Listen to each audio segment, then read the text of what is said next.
আজকে পশ্চিমবঙ্গের সামগ্রিক দিক ভেবে একটা কথাই আমার বলতে ইচ্ছা করছে, এই সরকারটা যদি পাল্টে যায় তাহলে বর্তমানে যারা পুলিশের চাকরি করছেন, এসপি হতে পারে, ডিএসপি হতে পারে, কনস্টেবল হতে পারে, এসআই হতে পারে, যে যে পদে আছেন, আইপিএস হতে পারেন, তাদের বেতনটাকে বন্ধ করে দেবে পরবর্তী যে সরকারটা আসবে।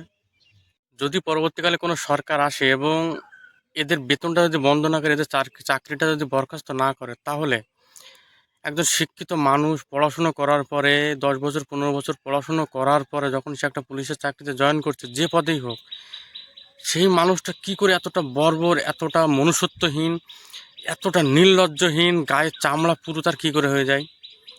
আজকে রাজ্যের যে অবস্থা আপনি দেখুন, প্রত্যেকটা খারাপ কাজকে পুলিশ সাপোর্ট করছে।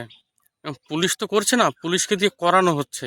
তা আমার বক্তব্যটা হচ্ছে এই জায়গাটাই, পুলিশ তো বুঝতে পারছে, তাই না, যে ডিজি পদে আছেন, যে ডিআইজি পদে আছেন, যে এসপি পদে আছেন, যে সাব ইন্সপেক্টর পদে আছেন, যে কনস্টেবল পদে আছেন, এরা তো প্রত্যেকেই তো বুঝতে পারছে, এরা তো মানে জ্ঞান শূন্যহীন তো না, যে কোনটা ভুল হচ্ছে, কোনটা অন্যায়, কোনটা সত্য, কোনটা মিথ্যা।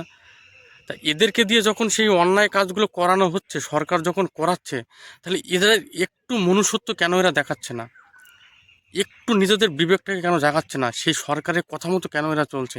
সরকারকে কেন তারা প্রতিটা মুহূর্তে সাপোর্ট করে সাধারণ মানুষ ভুলটাকে ভুল বলছে, মানে ভুলটাকে ভুল বলছে না, ভালো মানুষদের অ্যারেস্ট করছে, ভালো মানুষদের নামে কেস দিচ্ছেন, সন্তু পানকে গ্রেপ্তার করছে, বিরোধী পার্টি যারা রয়েছেন, যারা অন্যায়ের বিরুদ্ধে লড়ছেন, তাদেরকেই বেশি বেশি করে মানে অ্যারেস্ট করছেন, তাদের নামে মিথ্যা কেস দিচ্ছেন।